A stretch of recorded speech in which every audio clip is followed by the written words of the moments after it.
Welcome to Paradigms at paradigms.life, the radio show and podcast that brings you inspiring people with visions of a viable future for life on Earth that includes humans. Hi, I'm Baruch, host of Paradigms. Thanks for tuning in. We've got a wonderful couple of guests on the show. They are two members of a band called Mr. Chair. It's a jazz band, but it's more than a jazz band, and you'll get it when you hear them talk and also hear the music. The music is really uplifting, it's fun, it's unexpected. I think you'll really enjoy it. So let's meet them right now, my two guests, on this episode of Paradigms.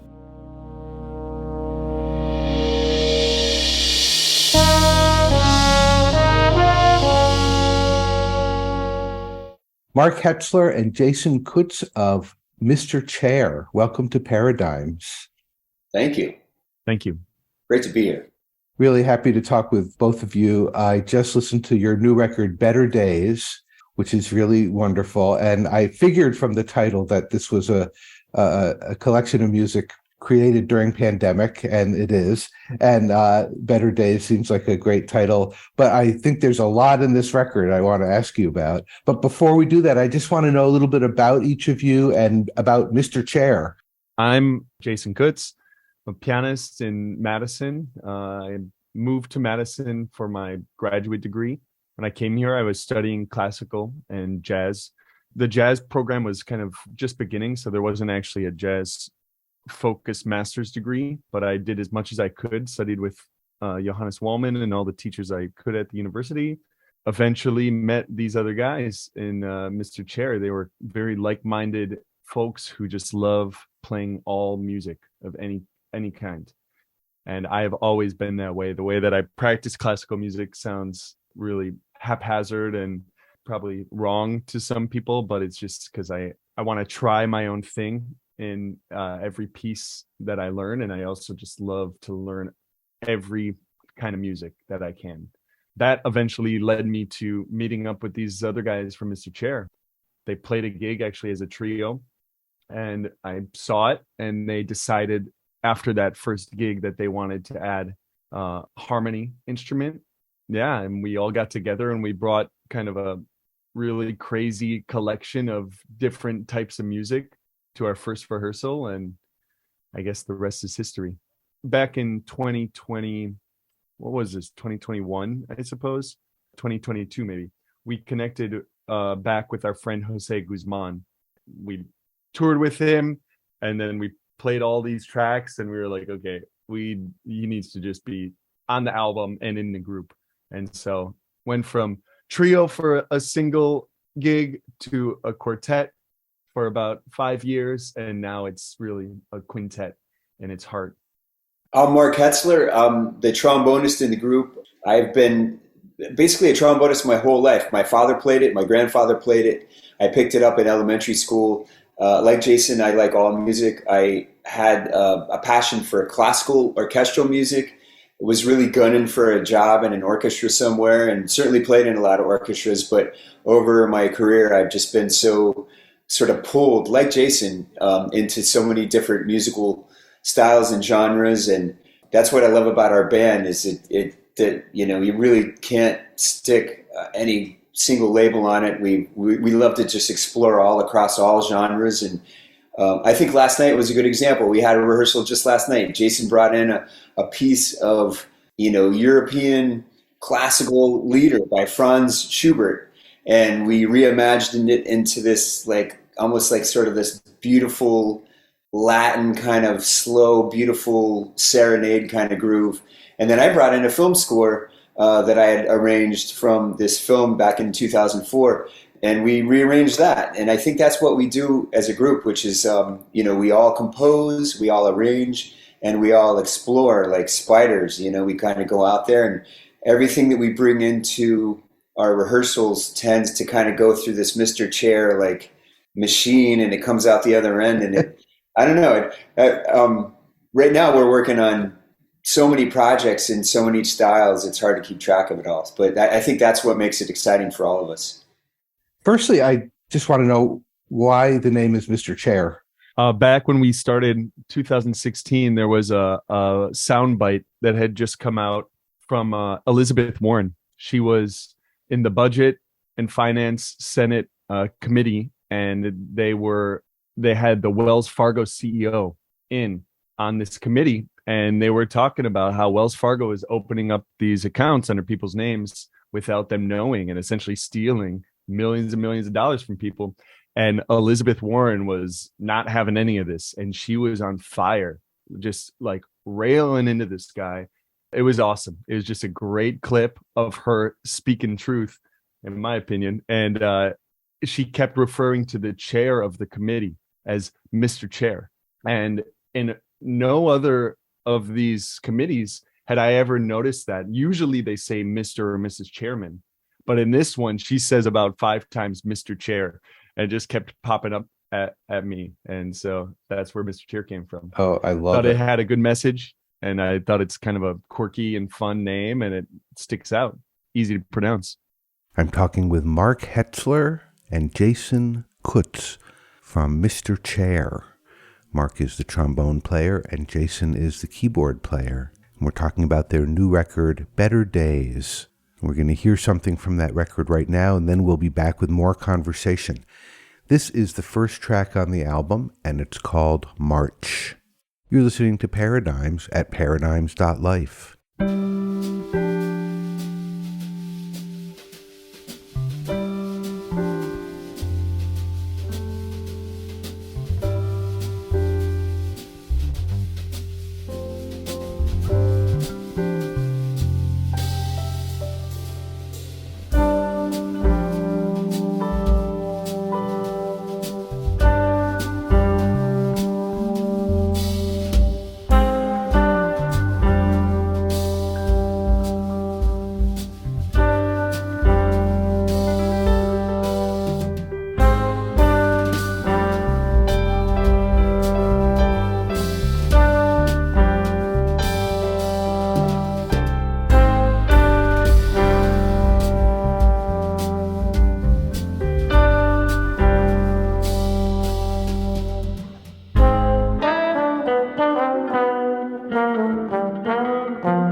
From their new record, Better Days, that's Mr. Chair with March. Now here's the next part of my interview with Jason Kutz and Mark Hetzler. Clearly, as you've already described, the five of you have a very collaborative process, and that's how the music comes together. But tell me about this record and the compositions and the process of making it. And it was composed and created during the period of pandemic, and how that informs the songs, the playing. We were so busy at the start of the pandemic, and while it hit everyone in different ways, our group sort of hunkered down and got into these, you see a lot of these, there's sort of like remote recordings where we were all trying to figure out a way that we could record music and keep going.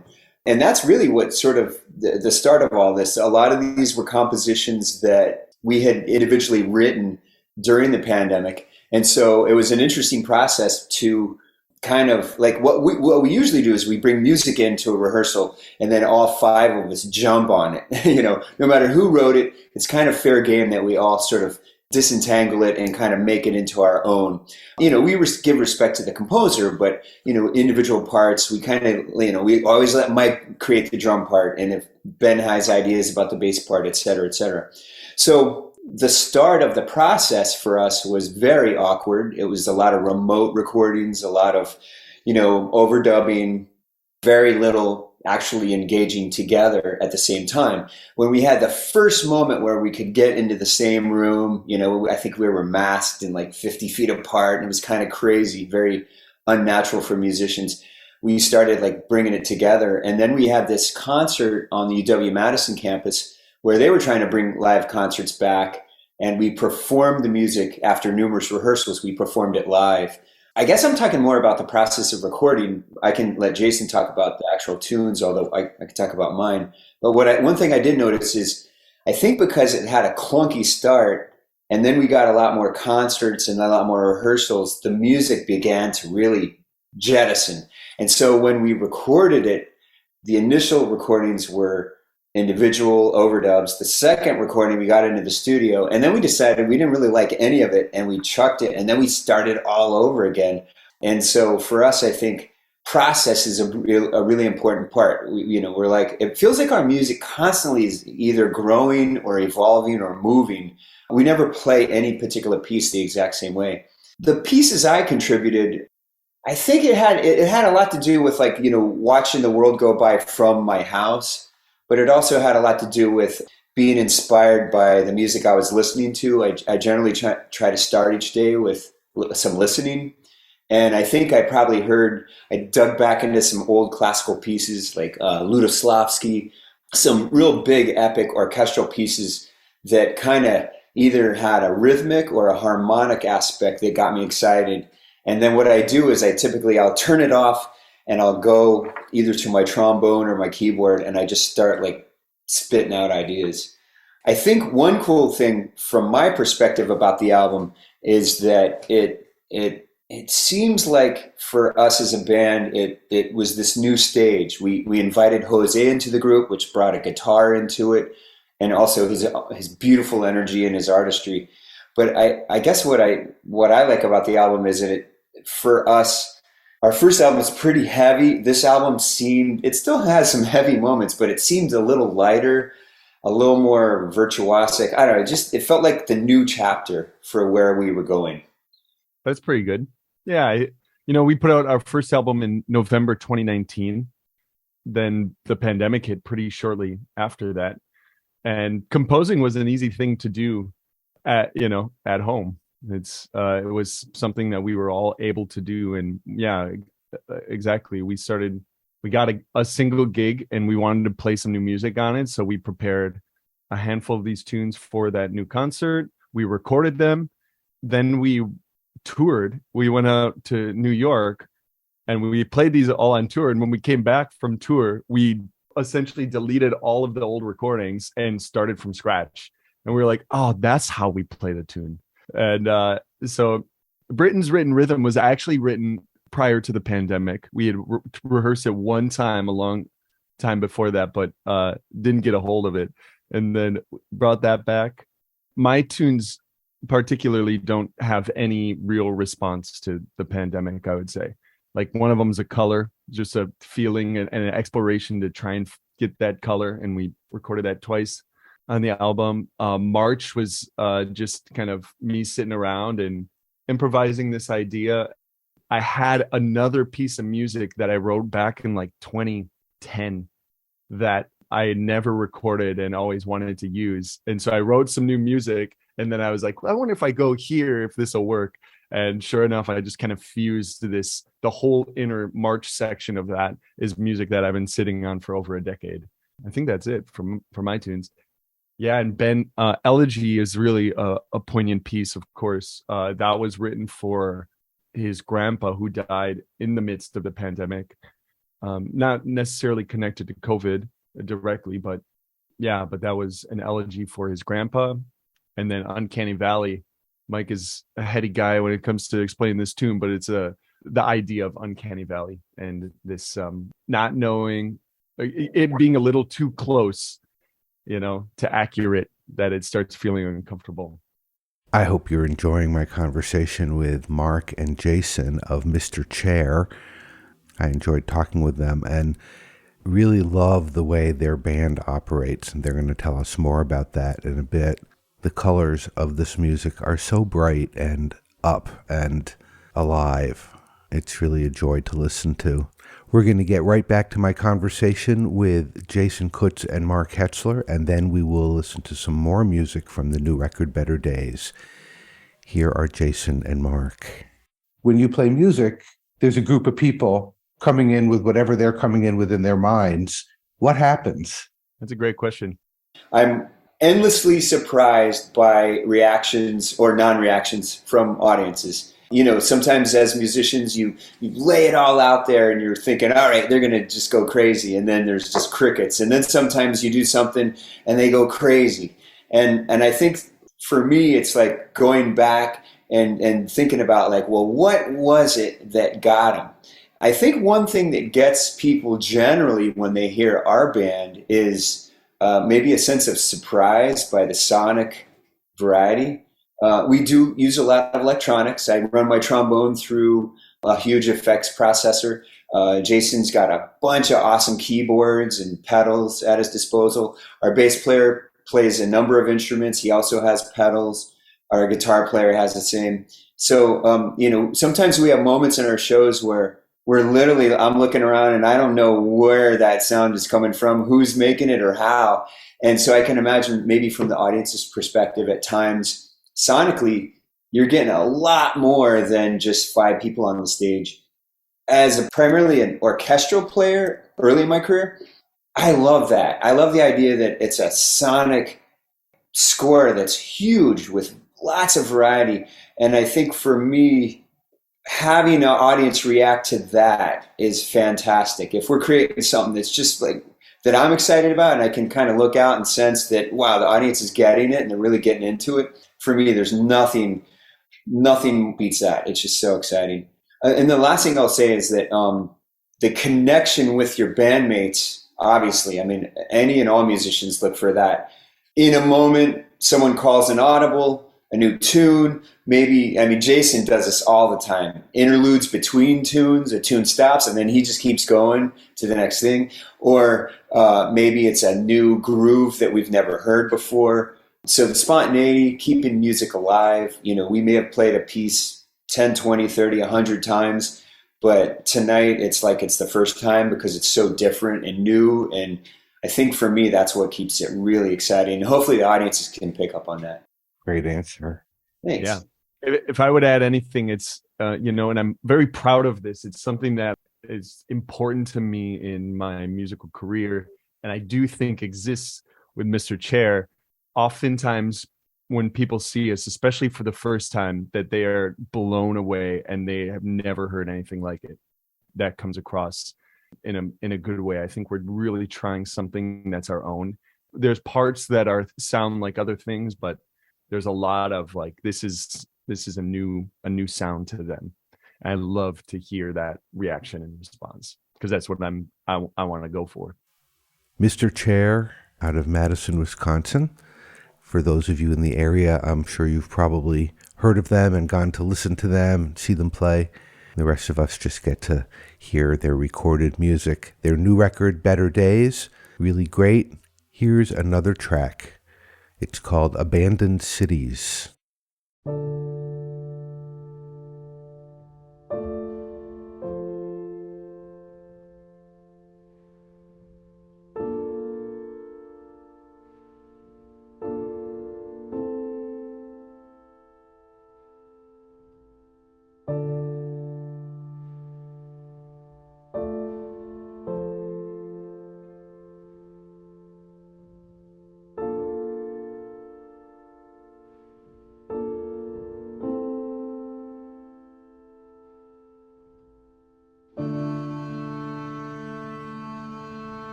Abandoned Cities, Mr. Chair, from their new record, Better Days. How are you enjoying this music? These guys are really having a great time being this band. and making this music. Okay, here's the next part of my conversation with two members of Mr. Chair, Mark Hetzler, trombonist, and Jason Kutz, pianist. This is Paradigms at paradigms.life. Playing the music, what does it do for you as a person? Separate from the audience and the band, how does this feed each of you individually? Fulfilling. Often fulfilling. Yeah. I mean, it is the music that I want to play. Yeah. Every night that we're gigging, it's like a dream come true for me. Doesn't matter where, but really. We all teach as well. In addition to performing, we all teach. And I'm always telling my students, it's what you feel. It's what the audience feels. I play trombone. Every instrument has this. You can go like to a conference or a summit or a place where, it's all trombonists, or you can go to a place where it's all pianists or bass players. And those things are great. They're fun. You meet a lot of awesome people. But there's something about playing for audiences where they don't really have an expectation for your instrument. Think about the trombone. When you see a piano, a bass, a drum, and a trombone, and a guitar, you're probably just automatically assuming, oh, it's a jazz band. And nothing wrong with jazz bands. I love jazz. But I think what Jason was saying is that the surprise or the expectation that people have is broken the second we start playing. We might be playing Igor Stravinsky or a film score or a piece that Jason wrote, or maybe we're just doing some free improv. And, the idea that this expectation from the audience is either met or surpassed, or there's just kind of speechless, like, what am I listening to? We play a lot of like jazz clubs and rock clubs. We've played classical concert halls. We've played outdoor concerts. And I think that's the funny part. Early on, I struggled with it mightily because I was like, oh, we're in a jazz club. I got to play a certain way. Or we're in a rock club. They're going to hate us. Or, oh, we're in a classical concert hall. We got to really, button it up and be clean and what. But the reality is, when we're natural in ourselves, it totally connects. And I agree with Jason. There's nothing that makes me prouder than when we do it absolutely honest for what we do, and the audience is just like, wow.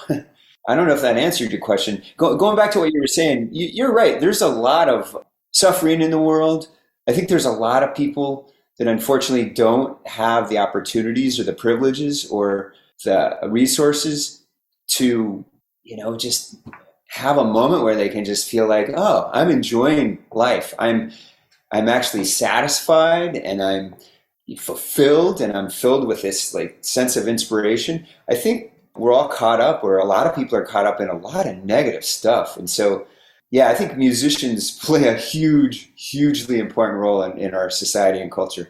If we can send anything out there that gives someone just this seconds of feeling of like, then that's magic, Absolutely. And I would go so far as to say it's necessary nourishment. We need it, so what y'all are doing serves a huge purpose, has great value. And as I was listening, you reminded me of one of my favorite bands, which is Weather Report. There's a really, the energy, and just really, really enjoyed that. And have to say, Ben has definitely got some Pastorius influence going on there. And I'm a huge... called him Jocko last night. You did? Yeah, he was playing some. I was like, all right, yeah. It was awesome. It was like this beautiful tone, and yeah, reminded me of Jocko.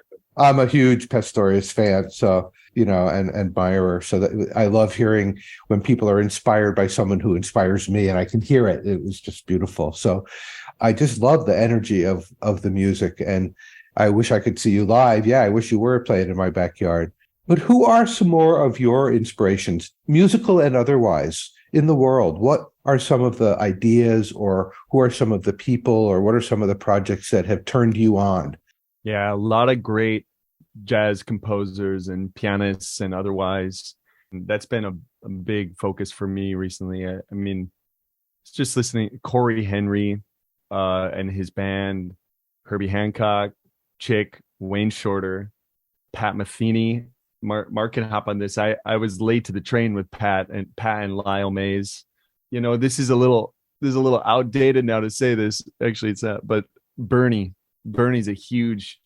He's one of my heroes. Bernie Sanders is definitely one of my heroes. So I'm from Vermont, so you got me right there. All right. Yeah, Stravinsky, a lot of great classical composers, Prokofiev, a lot of these Russian composers too, Prokofiev, Stravinsky, Rachmaninoff, of course. Yeah, I mean, I could list many, but I'm really into seeing local music, seeing music from around here, from in the States, contemporary players. Whenever things are coming through or whenever my friends are playing, I try and get out to as much as I can. So I could list tons of musicians in town that I love to go see, like Mark, Tony Barba, John Schipper. I'm going to get lost if I name these guys, but yeah, just great players around here. That list is already like filling up. I don't know who I'd add. I mean, I could add a few names. You know, you think about Coltrane, Miles. I'm a huge RRK fan, Rahsaan Roland Kirk. Bright moments. It's going to sound sappy, but my two daughters, as they grow and they're now these two young women, they do inspiring things. They're showing me how much more I should pay attention to our society and the way they move through it and the things that motivate them and the things that they could care less about. Those are things that really grab my attention. But yeah, back to music, I think the list is way too long. I'll add one name. We were really lucky to get him to play on our record, is Eddie Barbash. We met him a couple summers ago at a festival, and I remember watching him just practicing before a gig and just being so inspired by the fluidity and the ease and the way that it seems like his ideas are completely connected to his fingers and his lips. And watching him play just was incredibly inspiring. So to have him come in and, we did a session with him. It was like magic, watching my bandmates and him interact and work and just all that was said just on the instruments. It was, I mean, when you have those moments and it seems like our band seems to be stacking them up, it just makes you realize like this is infinite. It doesn't stop growing. You don't stop learning. You don't stop being inspired by people. And, you could shrink away and go, oh, what I'm doing isn't good enough. Or you could just say like, whoa, that's going to push me to figure new things out and to try even harder to connect what I'm feeling in here and here to what's coming out the bell of my trombone. So Thelonious Monk. Always got to end with Thelonious Monk. We'll be back with the final part of my conversation with Mark Hetzler and Jason Kutz of Mr. Chair after we hear this track, Elegy.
From their new record, Better Days, that's Mr. Chair with Elegy. And now here's the final part of my conversation with Jason Kutz and Mark Hetzler of the band, Mr. Chair. The record and talking with you guys, and even the album cover, which with your friend Jack on it, it's uplifting. It's necessary for a human being, I think, to grow and thrive, that there be those moments that you were talking about that are fulfilling and that show us that there's something greater that we're part of. And this kind of music offers that. Oh, awesome. We love to hear that. We like to have fun. So what comes next? Could I say a quick thing about the album? Yeah, please do. Specifically the artwork. We were throwing around names, and somehow Better Days, that's a title of one of the tunes I wrote. And it was actually a tune I wrote because I was sad because Jack had passed away, and it was a way that I was trying to, get some joy in my life. But Ben came up with the idea. He was like, hey, let's put Jack on the cover. And I was like, no way. And then all my bandmates immediately jumped in support of that. And then I don't know who it was, but I think maybe Jason, but somebody had the idea to essentially commission an artist that we're currently working with, a guy named DeQuadre. And DeQuadre is a singer and a poet and a writer and an artist, a painter. He does all these incredible things. And so we sent him some pictures, and he painted that cover. So that album cover is an actual real painting. I'll go get it in a second. I think the cool thing about it was it's just another example of the collaboration that this band is like. It's at the heart and center of our band. DeQuadre paints this album cover. We're making an album with him, with his music, and it feels like everything that we do is just this sort of spinning, whirling, wild, creative artistry and dust and magic and glitter, and it's all flying out everywhere. So that album cover and I guess just the name of it is kind of a good example of just kind of how we work. It's just this kind of flow forward of like everyone contribute, and hopefully it all comes out. So I'm glad you noticed that, and I'm glad you like dogs. I saw the album cover, and I immediately knew I had to talk with you guys because not just because it's a really cool painting of a happy dog, but the vibe. It was like, oh, there's definitely something going on here, and it's called Mr. Chair. Okay, I gotta talk to these guys. Nice. Yeah. Well, Jason, tell them about our new stuff, because the DeQuadre and all the other stuff. Yeah, well, we did 2 albums of original music, and we're working on the next album, or we have 2 more albums kind of rearing to go. One of them is with our friend DeQuadre, and this is the total collaborative effort between Mr. Chair and DeQuadre. DeQuadre came to us with a bunch of ideas, song ideas that he had, and he wanted to expand on them.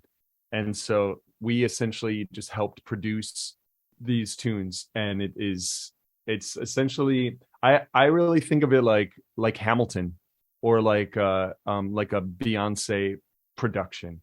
It's orchestral hip hop. It is absolutely, it'd be probably a 20 to 25 piece orchestra we'll need in order to perform the whole thing, as will be on the record. Strings, woodwinds, marching band, full brass section, keyboards, synths, singers, DeQuadre with other guest singers, and then all Mr. Chair. And it is awesome. And we have been working on this thing for over 3 years now. It's coming to a head in the recording process, but where I see it going, it really needs another, I don't know how long, in order to get it in the right hands to show what this is, because the product right now is already insane. It's sounding so good. So I can't wait. The tunes are catchy. They're like, they're like 3 minute tunes, which is very not Mr. Chair standard. Some of them we've expanded on quite a bit.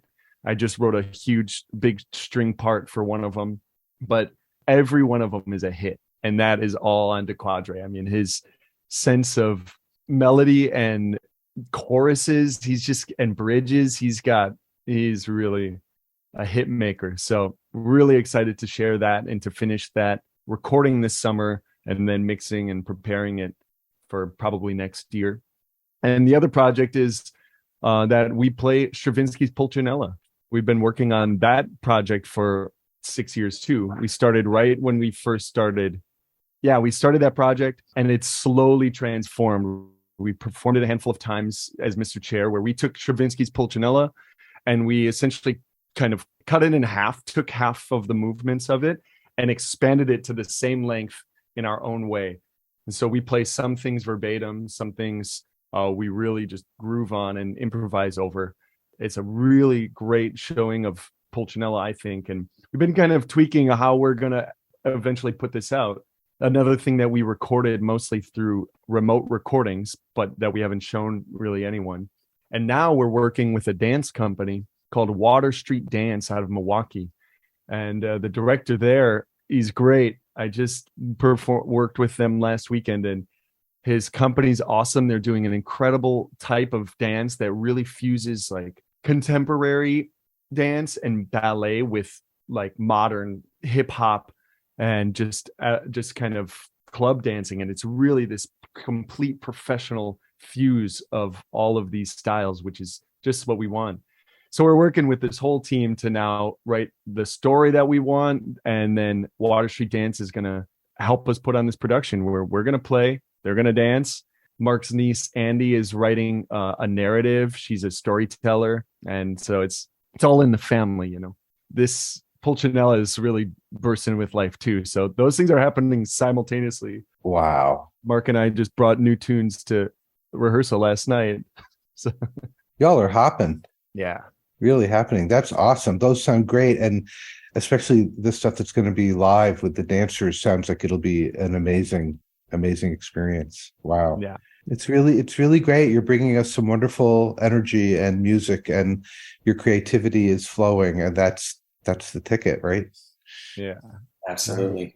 So great to talk with you both. Mark, Jason, appreciate the time and the music and the energy that you're channeling and generating and putting out there. Really just great. Thanks, Baruch. Yeah, thank you, Baruch. It was just, I love your vibe, and the fact that you have interest in us, that means a lot. Thank you so much. Jason and Mark, really great to talk with you. I love the energy that you all have for your band and the camaraderie and the collaborative nature of the way you all work together. It's so cool. You know, music, as we say, is transformational, and it's an incredible experience to just be transformed by music. But I also think when you have a group of people who work together, who know how to work together and tease through all of the subtleties of co-creativity, it's a microcosm, right? It's something the whole world could be doing. We are all a group. We are all one band. We are all in a giant jam session, and we could learn to collaborate, play together, co-create peacefully. So Mr. Chair is a great example, not to mention just great music. If you'd like to know more about Mr. Chair, about each of these artists, check out some of their videos, find out when they're playing near you. Their website is mrchairmusic.com. Check that out. The new record is Better Days, so aptly titled.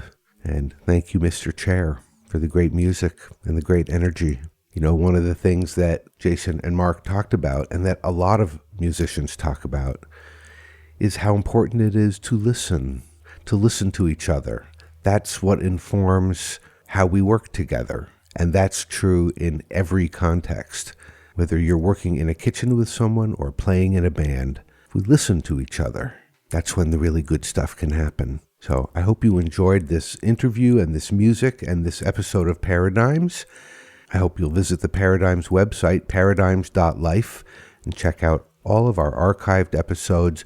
We've got a whole bunch of new listeners lately for some reason. It's really exciting. So there's a lot of great stuff in the archives. Dive in, check it out. Of course, you can find Paradigms wherever you find your podcasts, as well as hopefully on your local community radio station. All right, we're going to close out this episode, of course, with one more track from Mr. Chair's new record, Better Days. It's called Appalachian Spring, and it's not Appalachian Spring, it's Appellation, like a name, Appellation, Spring. And the word for the week is listen. Let's listen. Let's really listen to each other.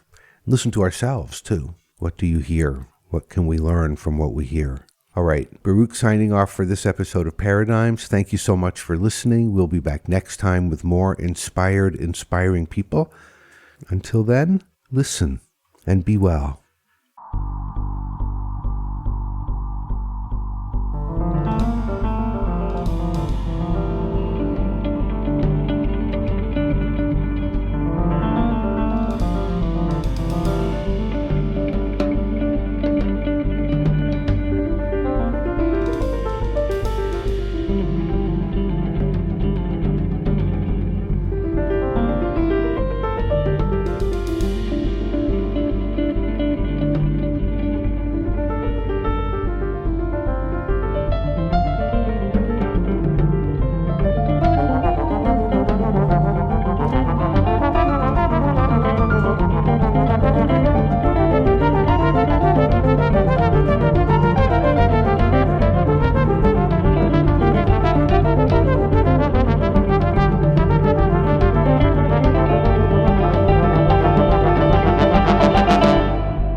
been listening to Paradigms at paradigms.life.